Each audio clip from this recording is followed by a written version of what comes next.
What is up, everybody? It is Denny Carrigan here, bringing you another Remington gameplay. Like I said from my last commentary, I was going to be throwing the Remington on a class to show you guys how great of a gun it is, and this gameplay does such that. But I'm not going to be talking about the Remington in this gameplay, but instead I'm going to be talking about my gaming history. I thought it'd be cool to show you guys how I got to where I am today to put in videos on YouTube.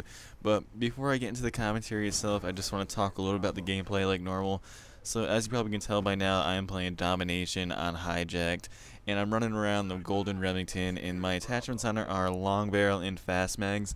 And the reason behind that is because I just prestiged the weapon, I just got a gold and everything, so I don't have many attachments for it.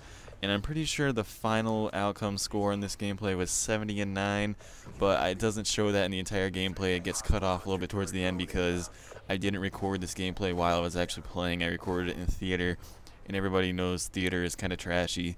But we're gonna let's get talking about this game history. And also to let you guys know that this is probably going to have to be like a two or three video kind of thing, because I only got a couple minutes to talk about this, and I'm going to get starting right back to as far as I can remember. So let's get this video started. So being born back in around 1994, there weren't many systems out or consoles or anything. And I'm sure like a lot of you guys, I think I was around the age 6, I got handheld Game Boy Color, which is I think it was the first Game Boy to come out. Maybe not, don't quote me on that. And I got like all the Pokemon games for that, and I think that's what got me hooked to like video games, like realizing how fun they could be and stuff. And being an only child, I didn't really have much to do, so I just used to like sit around, or not watch, I used to play my Pokemon game. Sure, like most kids, I would like skip out of cleaning up the dinner table or anything, go sit in the bathroom for a couple hours and play some Pokemon until someone yelled for me to come help out. And I think that's what basically got me hooked. And my parents were split up at the time, so I used to like go back and forth from my mom's house to my dad's house. And at my dad's house, he had the original PlayStation, and I used to love to just watch him play. I was pretty young around the time still, and I didn't really understand how to use the controllers. I think there was probably like too many buttons for me to like realize how to actually do it. So I used to just sit and love to watch him play. I believe it was the original Tomb Raider. I'm not too sure. It could have been another one. And I think the first game he started me out on was actually Croc. It is a game about like a little alligator or crocodile. Crocodile would make more sense. The game is called Croc, and you'd basically just run around a map, pick up little jewels, and like kill these little furry things. If anyone remembers that, please give this video a like, because that game is old as heck. And yeah, so I think that's what got me hooked to it. And not gonna say that I wasn't spoiled as a child, because I pretty much was.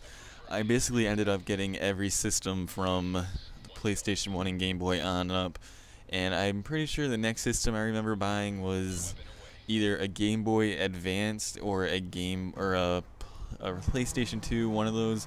Game Boy Advance maybe. And I think PlayStation 2 is where I really started getting more into games. The games started getting like a little bit more better graphically, better storylines and everything. And I got really big into a game, Metal Gear Solid, the Metal Gear Solid series. I'm sure a lot of you guys have heard of that, and I'm not sure if they have it on Xbox 360 yet. I think they can. I think they do. I think you can buy it in like the arcade or anything, but I didn't buy that. I don't think it would feel the same as playing it on the PlayStation 2. And I wish I could still go back and play that, but I recently sold my PlayStation 2 on like a Craigslist site or like some Facebook page or something. And I wish I didn't. I wish I could go back and play that game, maybe do some walkthroughs of you guys and stuff through it, because that was by far my favorite game. And yeah, and then right after that, I got big into like, I'm not sure which game. I think it was like a Matt Hoffman or a Dave Mirra BMX game, and I just would spend hours just going there. There was a game type called like Worst Wipeout or something, and I used to just set 2 controllers up, and I would see how I could like find better ways to do a wipeout or something. And my favorite move was to go up a giant quarter pipe. If you guys don't know what it is, it's like, just think of like a quarter of an actual pipe, and I would do like a little backflip thing, and I would just slam the face of the actual biker guy down, and somehow that would get me like 1,000,000,000 points. So I used to love it. I used to find that like the most hysterical thing ever. And then I'm pretty sure that one of the other games I got big into was Grand Theft Auto. I think it was Grand Theft Auto 3 Liberty City Stories or something like that maybe. Don't quote me on that either. I'm not sure what the name actually is. and I I don't think that was my game. I believe it was my uncle's game, and at first I didn't really like grasp the concept of the game. I used to just drive around, see how many stars I could get. I'd have my uncle put the cheat in for me, and I would just go and like shoot people up, get like 5 or 6 stars, get the tank, do the tank cheat, get like the really fast or flying cars cheat, the dodo cheat, I believe it was called.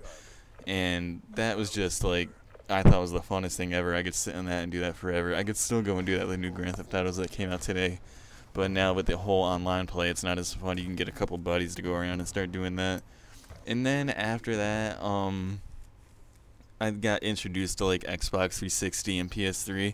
I myself didn't own either of these for a while. I went and played them with some friends and stuff, and I was like, oh no, this isn't as good as a PlayStation 2, and I didn't think I was going to be getting anything like that. But a Christmas came up. I believe I was around 13 years old, 12 or 13, and I got my first like online console, even though I didn't really play online yet. I'll tell you the story behind that. I went up to my aunt's house for Christmas Eve, and my mom used to work at like a big hotel, so she was working like nights and evenings and stuff. So there was a big snowstorm, and I got stuck up at my aunt's house, and I had like all my Christmas money that I've gotten from my other aunts and stuff. So I got, like, as I said, stuck in the snowstorm, and the next day I was still up there because there's no way I was going to get home. It's like a pretty long drive, and I went and bought my Xbox 360. And I was like, wow, this is pretty sweet. I don't think I would ever go out and buy a PS3 after buying this. But after returning home to my house for my actual Christmas from my mother, I realized that she went out and bought me a PS3, thinking that I liked the PS3 after playing the PlayStation 1 for so long, the PlayStation 2 for so long. And I'm pretty sure this video is winding down to an end. I'll have to finish this up about where I went on from Xbox and not playing the PlayStation 3. And I hope you guys like this series. I'll be putting the next 2 videos out sometime this week. If you don't like it, tell me why, and peace out.